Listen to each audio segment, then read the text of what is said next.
साथियों नमस्कार। आप सभी का स्वागत है आपके अपने YouTube channel UK exam crackers पर। साथियों उत्तराखंड प्रवक्ता भर्ती परीक्षा 2024 राजनीति विज्ञान विषय के तहत आज मैं आपके लिए प्रैक्टिस सेट के तौर पर एक प्रश्न पत्र लेकर के आया हूं और ये प्रश्न पत्र साथियों राजस्थान कॉलेज लेक्चरर परीक्षा का है। तो इसमें जो भी महत्वपूर्ण प्रश्न होंगे उनकी हम प्रैक्टिस करेंगे, क्योंकि ये प्रश्न प्रवक्ता परीक्षा में हो सकता है कि वहाँ पे एग्ज़ाम में आ जाएं, या फिर इन प्रश्नों के माध्यम से आपको प्रवक्ता परीक्षा के लिए किस प्रकार के जो प्रश्न है वो तैयार करने चाहिए, तो उसमें आपके लिए काफ़ी फ़ायदेमंद ये सभी प्रश्न होंगे। तो आइए साथियों शुरू करते हैं इस महत्वपूर्ण प्रश्न पत्र को। सबसे पहला प्रश्न है साथियों, किसने प्लेटो की न्याय की अवधारणा को रचना प्रकल्प मूलक न्याय कहा है? तो साथियों अच्छा प्रश्न है, ठीक है। तो इसका आंसर है साथियों M.B. फॉस्टर।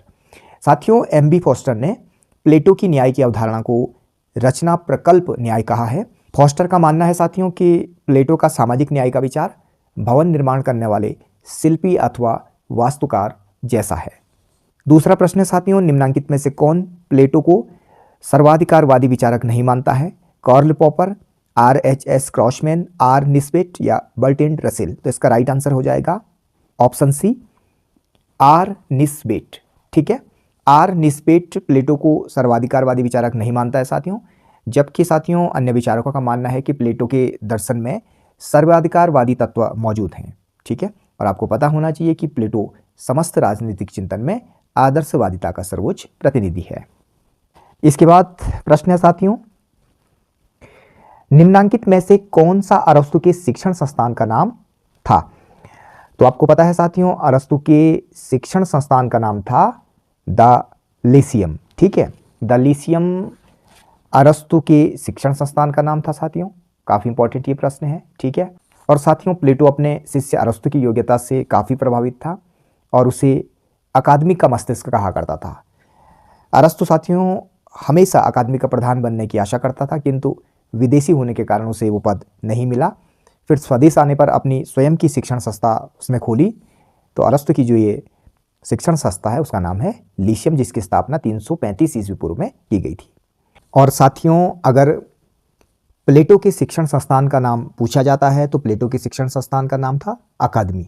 और आपको पता होना चाहिए कि प्लेटो की जो अकादमी थी वहाँ गणित और ज्यामिति के अध्ययन को विशिष्ट महत्व दिया गया था। और ऐसा कहा जाता है कि उसकी जो अकादमी है उसके प्रवेश द्वार पर यह वाक्य अंकित था, गणित के ज्ञान के बिना यहाँ कोई प्रवेश करने का अधिकारी नहीं है। Let no man ignorant of geometry enter here. इसके बाद साथियों बेंथम से संबंधित ये प्रश्न है, ठीक है। बेंथम के शास्त्रीय उपयोगितावाद के बारे में निम्नलिखित कथनों पर विचार करें। पहला, सभी मनुष्य सुख को अधिकतम करना चाहते हैं और दुख को न्यूनतम। दूसरा, सभी सुख को जीवन में आध्यात्मिक शांति के लिए एक साधन के रूप में चाहते हैं। तीसरा, हम सुख की अधिकतम मात्रा चाहते हैं, न कि सर्वोत्तम गुणात्मक सुख। तो साथियों प्रश्न क्या है कि उपयुक्त में से सही कथनों को चिन्हित कीजिए। इसका सही आंसर होगा साथियों ऑप्शन 3, केवल 1 और 3 सही हैं। ठीक है, यानी सभी मनुष्य सुख को अधिकतम करना चाहते हैं, दुख को न्यूनतम। ठीक है, जबकि दूसरा जो है वो इस संबंध में सही नहीं है। और तीसरा, हम सुख की अधिकतम मात्रा चाहते हैं, न कि सर्वोत्तम गुणात्मक सुख। ठीक है साथियों, आप जानते हैं कि उपयोगितावाद सार्वभौमिक सुखवाद की धारणा पर आधारित एक नैतिक सिद्धांत है, जिसे बेंथम ने अधिकतम व्यक्तियों के अधिकतम सुख की धारणा के रूप में राजनीतिक सिद्धांत का रूप प्रदान किया था।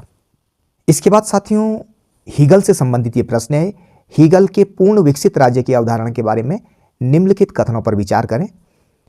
पहला ऑप्शन है साथियों, व्यक्ति परिवार में आत्म अभिव्यक्ति और पूर्णता प्राप्त करता है। दूसरा है, नागरिक समाज स्वनिश्चयन का दायरा और स्वहित की साधना है। तीसरा है, राज्य जनता की नीतिपरक इच्छा को मूर्त रूप देता है। उपयुक्त में से सही कथन को चिन्हित कीजिए। तो इसका जो राइट आंसर होगा साथियों ऑप्शन 4, 1, 2, 3 ये सभी सही हैं साथियों हीगल के पूर्ण विकसित राज्य की अवधारणा के संदर्भ में।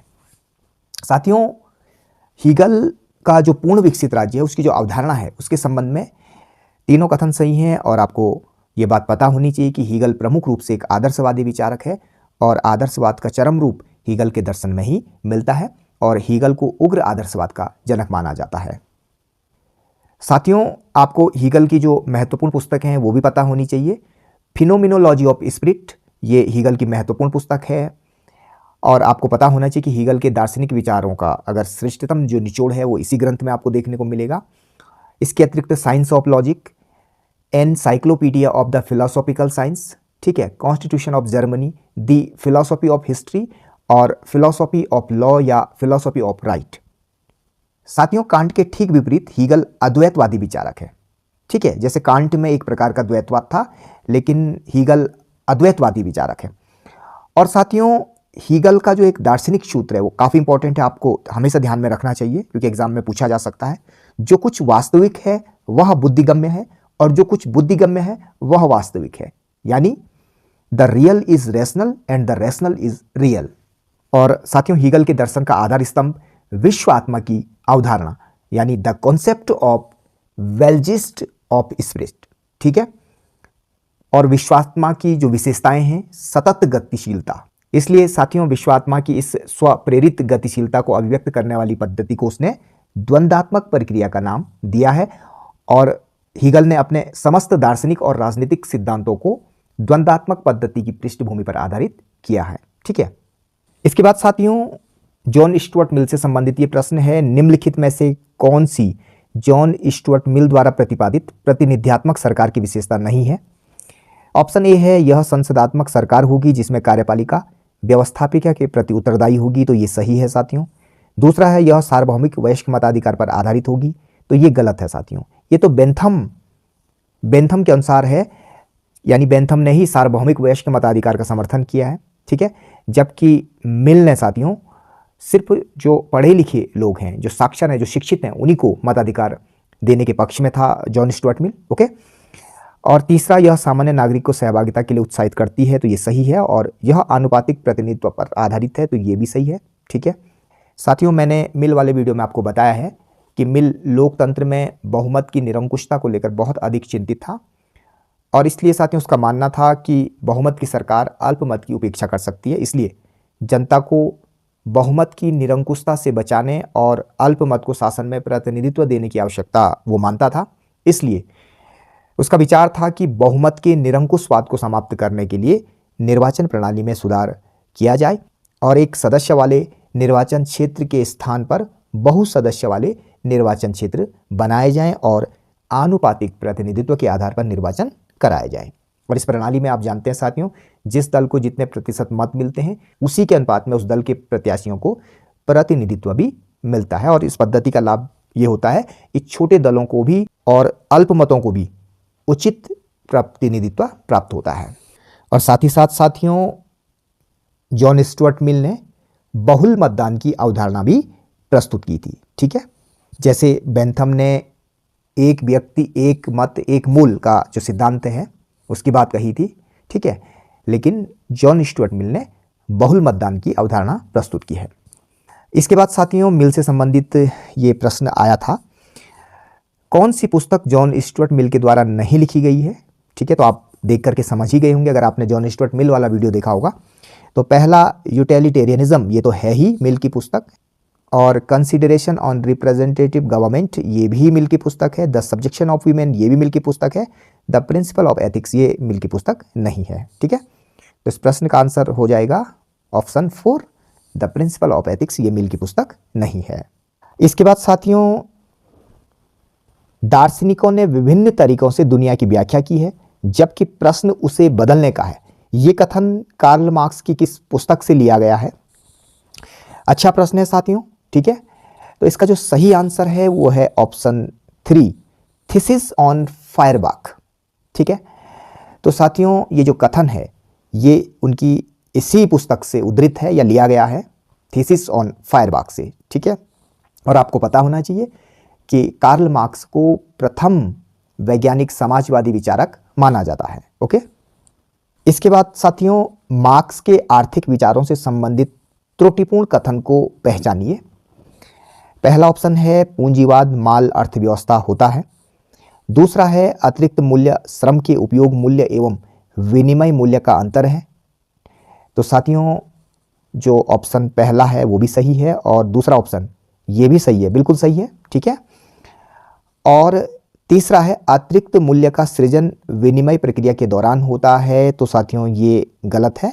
जबकि चौथा है मुद्रा जब अतिरिक्त मूल्य का सृजन करती है तो पूंजी बन जाती है, ये भी सही है। तो इस प्रकार इस प्रश्न का जो सही आंसर है वो है ऑप्शन 3, यानी मार्क्स के आर्थिक विचारों से संबंधित त्रुटिपूर्ण जो कथन है वो ये है कि अतिरिक्त मूल्य का सृजन विनिमय प्रक्रिया के दौरान होता है, तो ये गलत है।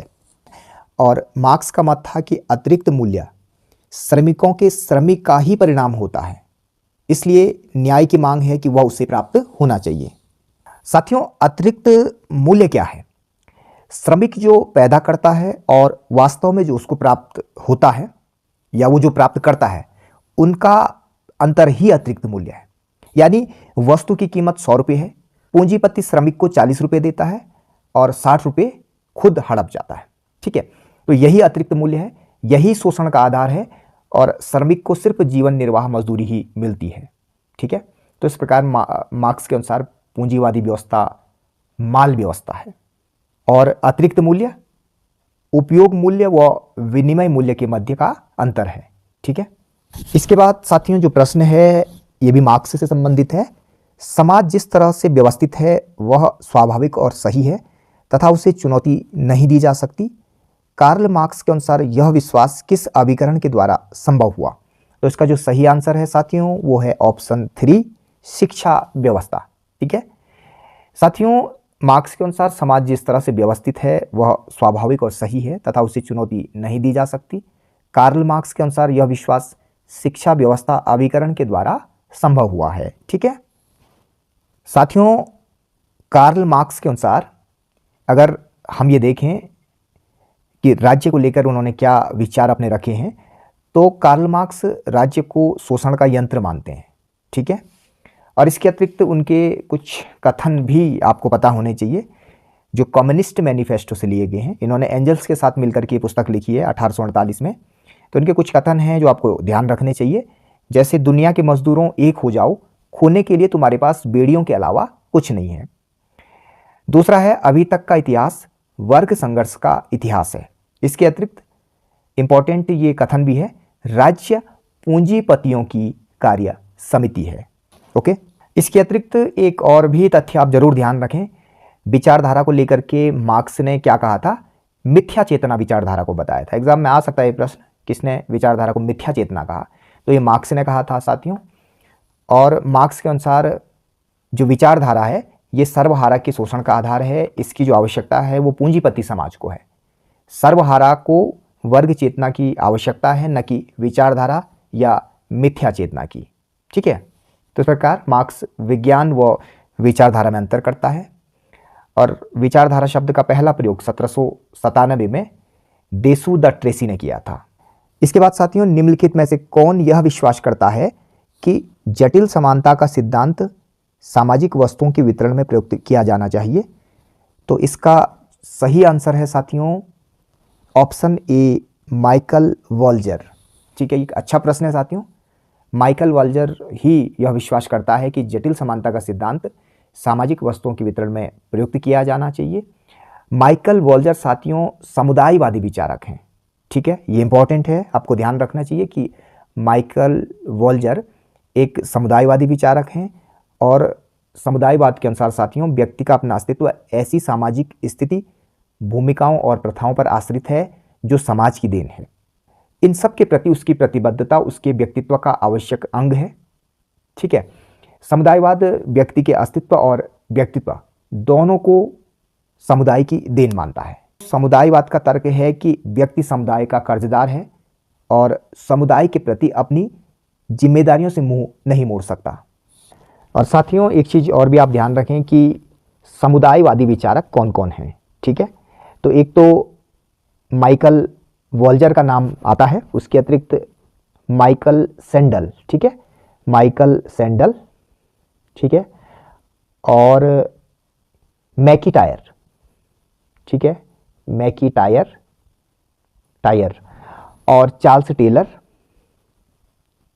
चार्ल्स टेलर और रॉबर्ट पुटमैन, रॉबर्ट पुटमैन। ठीक है, पुटमैन। ओके, ये टॉ है, रॉबर्ट पुटमैन। तो ये माइकल वॉल्जर के अलावा अन्य समुदायवादी विचारक हैं, माइकल सैंडल। ठीक है, इसके बाद जो प्रश्न है साथियों वो ये है कि किसने राजनीतिक सिद्धांत का वर्णन शब्द आधारित चिंतन के रूप में किया? तो इसका जो सही आंसर है वो है राजीव भार्गव। ठीक है, इसके बाद है साथियों, निम्नलिखित में से कौन सी परंपरागत राजनीतिक सिद्धांत की विशेषता नहीं है? तो इसका सही आंसर हो जाएगा मानव व्यवहार का अन्वेषण। साथियों, मानव व्यवहार का अन्वेषण परंपरागत राजनीतिक सिद्धांत की विशेषता नहीं है। मानव के व्यवहारिक पक्ष का अध्ययन ये आधुनिक राजनीतिक सिद्धांत की प्रमुख विशेषता है। ठीक है, और बाकी अन्य जो सभी यहाँ पर विकल्प हैं ये परंपरागत राजनीतिक सिद्धांत की विशेषताएं हैं। ठीक है, मानव व्यवहार का अध्ययन व्यवहारवाद का मुख्य विषय है, जिसका उदय द्वितीय विश्व युद्ध के बाद संयुक्त राज्य अमेरिका में हुआ था। इसके बाद साथियों ये जो प्रश्न है काफी इंपॉर्टेंट प्रश्न है। ठीक है, प्रश्न क्या है साथियों? अल्फ्रेड कोम्बा के अनुसार राजनीतिक सिद्धांत का पतन परिणाम था। अब मैं साथियों इसका सीधे सही आंसर आपको बताऊंगा। ऑप्शन 3, पूंजीवादी और साम्यवादी व्यवस्थाओं द्वारा संकीर्ण सैद्धांतिक विश्लेषण का।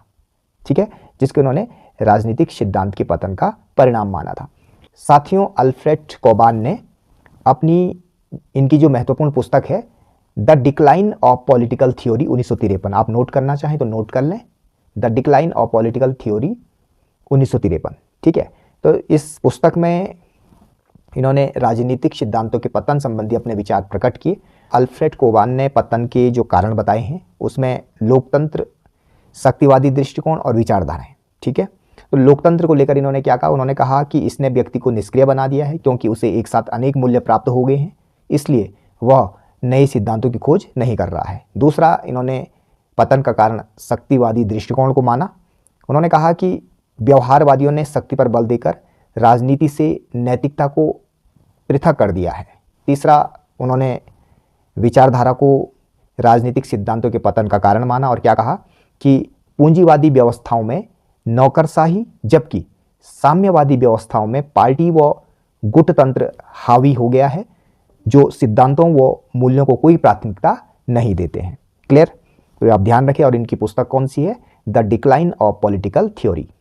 इसके अतिरिक्त साथियों राजनीतिक सिद्धांतों के पतन को लेकर कुछ प्रसिद्ध वाक्य भी आपको पता होने चाहिए, जैसे पॉलिटिकल थ्योरी इन डग हाउस, ये रिमर का कथन है, रिमर। ओके, इसके अतिरिक्त रॉबर्ट डहल का भी एक कथन है, डेथ ऑफ पॉलिटिकल थ्योरी। ठीक है, और पीटर लासलेट का भी एक कथन है, यानी डिमाइस यानी मृत्यु, तो डिमाइस ऑफ पॉलिटिकल थ्योरी।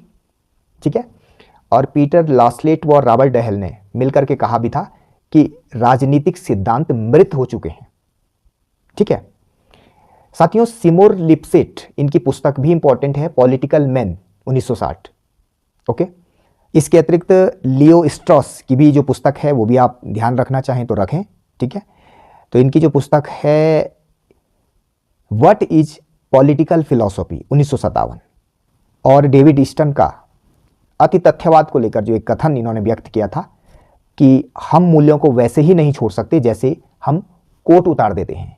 ठीक है, ये इंपॉर्टेंट है। तो कुछ चीज़ें हैं जो मैं आपको इन प्रश्नों के साथ साथ बता रहा हूं, तो आप अगर इनको ध्यान रखेंगे तो हो सकता है कि कहीं आपको ये कहीं ना कहीं फ़ायदा देंगे। ठीक है, इसके बाद साथियों ये प्रश्न भी काफ़ी इंपॉर्टेंट प्रश्न है, बहुत महत्वपूर्ण प्रश्न है, व्यवहारवाद से संबंधित है। ठीक है, व्यवहारवाद की किस बौद्धिक आधारशिला के अनुसार सिद्धांत शोध पर आधारित होना चाहिए? ठीक है, तो साथियों नियमितताएं, शुद्ध विज्ञान, व्यवस्थाकरण या एकीकरण, तो इसका सही आंसर होगा व्यवस्थाकरण।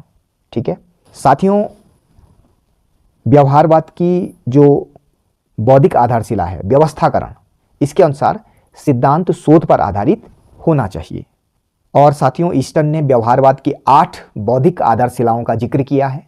ठीक है, वो सब आपको पता होने चाहिए, जैसे पहला है नियमितताएं, दूसरा सत्यापन, तीसरा तकनीकी, चौथा परिमाणीकरण, पांचवा मूल्य, छठा है व्यवस्थापन, सातवां शुद्ध विज्ञान, आठवां समायोजन। ठीक है, इसके बाद साथियों ये प्रश्न भी काफ़ी इंपॉर्टेंट है, सी राइट मिल्स के अनुसार पावर इलीट में सम्मिलित हैं। ठीक है, तो साथियों इसका जो सही आंसर है वो है ऑप्शन 4, बड़े व्यवसाय, राजनीतिक गुट और सेना। ठीक है, और साथियों आपको पता होना चाहिए कि राजनीतिक विकास की अवधारणा के संबंध में सी राइट मिल्स का नाम मुख्य रूप से जुड़ा है और इस समूह को सी राइट्स मिल ने राजनीतिक अभिजन का नाम दिया है। मिल्स के अनुसार अभिजन समाज का अल्पसंख्यक वर्ग होता है जो किसी न किसी प्रकार से हमेशा सत्ता से जुड़ा रहता है। और साथियों आपको पता होना चाहिए कि लोकतंत्र का जो अभिजन सिद्धांत है, ठीक है, ये भी दो भागों में बांटा गया है, एक परंपरागत अभिजन सिद्धांत, दूसरा आधुनिक अभिजन सिद्धांत। ओके, तो परंपरागत अभिजन सिद्धांत यानी जो क्लासिकल एलिट थ्योरी है, इसमें जो लोकतंत्र के आलोचक हैं उनमें पेरेटो का नाम प्रमुख है, जिनकी जो पुस्तक है माइंड एंड सोसाइटी 1916। इसके अतिरिक्त मोस्का का नाम, इनकी पुस्तक है द रूलिंग क्लास। ठीक है, इसके अतिरिक्त रॉबर्ट मिचेल्स, ठीक है, या रॉबर्ट मिचेल्स आप इनको कह सकते हैं, और इनकी जो पुस्तक है पॉलिटिकल पार्टीज, जिसमें इन्होंने अल्पतंत्र का लौह नियम दिया है। ठीक है, और लॉसवेल हैं जिनकी पुस्तक है वर्ल्ड रिवोल्यूशनरी एलिट्स, और सी राइट्स मिल जिनकी अभी बात हो भी रही है इस प्रश्न में, और इनकी पुस्तक है पावर एलिट्स। ओके, और जो आधुनिक अभिजन जो सिद्धांत है इसे आनुभाविक या बहुलवादी अभिजन सिद्धांत भी कहा जाता है साथियों, और ये लोकतंत्र के समर्थक हैं। और इसमें जैसे मैनहाइम है, इनकी पुस्तक है आइडियोलॉजी एंड यूटोपिया 1936, आप नोट कर लें, मैनहाइम। ओके, इनकी पुस्तक आइडियोलॉजी एंड यूटोपिया। दूसरा है सुम्पीटर, सुम्पीटर बहुत इंपॉर्टेंट ये नाम है, ठीक है, इंपॉर्टेंट विचारक हैं, और इनकी जो पुस्तक है कैपिटलिज्म, सोशलिज्म एंड डेमोक्रेसी। इसके अतिरिक्त तीसरा है सरटोरी, सरटोरी, हाँ, तो सरटोरी की जो पुस्तक है डेमोक्रेटिक थ्योरी, डेमोक्रेटिक थ्योरी। इसके बाद है साथियों जिगलर, ठीक है, और जिगलर की जो पुस्तक है आयरन लॉ ऑफ डेमोक्रेसी। और इसके अतिरिक्त जो पांचवें हैं वो हैं एंथनी डाउन्स, एंथनी डाउन्स, और इनकी जो पुस्तक है an economic theory of democracy 1957। ठीक है, इसके बाद साथियों जो ये महत्वपूर्ण प्रश्न है, ठीक है, ये काफ़ी अच्छा प्रश्न है, ये यहीं से पूछा गया है। ठीक है, जिसके संबंध में मैंने अभी आपको बताया लोकतंत्र का जो अभिजन सिद्धांत है उसमें जो परंपरागत अभिजन सिद्धांत है उसके जो विचारक हैं, जो लोकतंत्र के आलोचक हैं। ठीक है, तो इसमें विल्फ्रेड जो पेरेटो है, ठीक है, तो इनसे जो संबंधित है साथियों वो है शासकीय और गैर शासकीय अभिजन। ठीक है, ओके, और गिटानो मोस्का ये संगठन की क्षमता से संबंधित हैं। रॉबर्ट मिचेल्स ये अल्पतंत्र का लौह नियम, और मैक्स वेबर, ठीक है, मैक्स वेबर अभिजन सिद्धांत से संबंधित नहीं है। ठीक है, ऊपर ये जो तीन हैं ये अभिजन सिद्धांत से संबंधित हैं, तो मैक्स वेबर ये राजनीतिक नेतृत्व के लिए प्रतिस्पर्धा। ठीक है, तो इस प्रकार आप इसको मिलाइएगा। इसके बाद साथियों ये प्रश्न काफ़ी इंपॉर्टेंट प्रश्न है। एडवर्ड सिल्स द्वारा वर्णित राजनीतिक आधुनिकीकरण पर आधारित राजनीतिक व्यवस्था के किस रूप में एक विशेष विचारधारा के लिए प्रतिबद्धता सर्वाधिक महत्वपूर्ण होती है? ये अच्छा प्रश्न है साथियों, इसका सही उत्तर है सर्वाधिकारवादी वर्गतंत्र। ठीक है साथियों, एडवर्ड सिल्स 1910-1995 इनके द्वारा वर्णित राजनीतिक आधुनिकीकरण पर आधारित राजनीतिक व्यवस्था के रूप में सर्वाधिकारवादी वर्गतंत्र एक विशेष विचारधारा के लिए प्रतिबद्धता सर्वाधिक महत्वपूर्ण है। और आपको पता होना चाहिए कि सर्वाधिकारवादी धारणा शक्तियों को केंद्रीकृत राज्य की सर्वोच्च संस्था मानता है। ओके, इसके बाद साथियों ये प्रश्न भी इंपॉर्टेंट है। राजनीतिक विकास के जिस लक्षण को लुसियन पाई समता कहता है उसे आमंड द्वारा क्या कहा जाता है?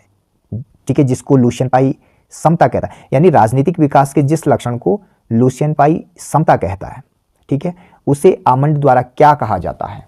तो अच्छा प्रश्न है। ठीक है, और साथियों जैसे आपको पता है कि लुसियन पाई ने राजनीतिक विकास के 3 महत्वपूर्ण लक्षण बताए थे। इससे पहले साथियों जो मैंने एक प्रश्न पत्र आपको सॉल्व करवाया है उत्तराखंड असिस्टेंट प्रोफेसर भर्ती परीक्षा का, तो उसमें ये प्रश्न आया हुआ था। ठीक है, तो लुसियन पाई ने राजनीतिक विकास के 3 महत्वपूर्ण लक्षण बताए हैं, समता, क्षमता और विभेदीकरण। समता, क्षमता, क्षमता या सामर्थ्य भी इसको आप कह सकते हैं, और तीसरा विभेदीकरण है। ठीक है, तो इसमें जो लुसियन पाई जिस लक्षण को समता कहता है उसे आमंड क्या कहता है, ये प्रश्न है। तो इसका आंसर है सांस्कृतिक लौकीकरण, सांस्कृतिक लौकीकरण। ठीक है, तो राजनीतिक विकास के जिस लक्षण को लुशियन पाई ने समता कहा है उसे आमंड पावेल ने सांस्कृतिक लौकीकरण कहा है। और साथियों, आपको आमंड और पावेल के द्वारा लिखी गई जो महत्वपूर्ण पुस्तक है वो भी ध्यान रखनी चाहिए, कॉम्परेटिव पॉलिटिक्स ए डेवलपमेंट अप्रोच। ठीक है, तो ये महत्वपूर्ण पुस्तक है। इसके अतिरिक्त मैंने आपको पहले भी एक पुस्तक बताई है लुशियन पाई के द्वारा लिखी गई, aspects of political development, aspects of political development. तो ये लुशियन पाई की पुस्तक है, आप इसको भी ध्यान रखिएगा। इसके बाद साथियों, ये प्रश्न भी काफी इंपॉर्टेंट है, S.E. फाइनर द्वारा वर्णित राजनीतिक संस्कृतियों के वर्गीकरण में निम्नांकित में से क्या सम्मिलित नहीं है। यानी S.E. फाइनर ने जो वर्गीकरण किया है राजनीतिक संस्कृतियों का, उसमें कौन सा वर्गीकरण सम्मिलित नहीं है। तो साथियों, इसका जो सही आंसर है वो है ऑप्शन 4, मध्य वर्गीय राजनीतिक संस्कृति। ये इनके वर्गीकरण में शामिल नहीं है, बाकी सभी S.E. फाइनर द्वारा जो राजनीतिक संस्कृतियों का वर्गीकरण किया गया है उसमें शामिल है। ठीक है, तो क्या क्या शामिल है, पहला परिपक्व राजनीतिक संस्कृति, दूसरा विकसित राजनीतिक संस्कृति, तीसरा निम्न राजनीतिक संस्कृति, चौथा निम्नतर राजनीतिक संस्कृति। तो ये ध्यान रखेंगे आप। तो मध्य वर्गीय राजनीतिक संस्कृति इसमें शामिल नहीं है, इसकी जगह क्या है, निम्नतर राजनीतिक संस्कृति। तो इंपॉर्टेंट है, आप नोट करिएगा इसको। इसके बाद साथियों, ये प्रश्न भी काफी इंपॉर्टेंट है, राजनीतिक सामाजिकरण के संदर्भ में किसने प्रभावों के बहुआयामी प्रवाह की चर्चा की है।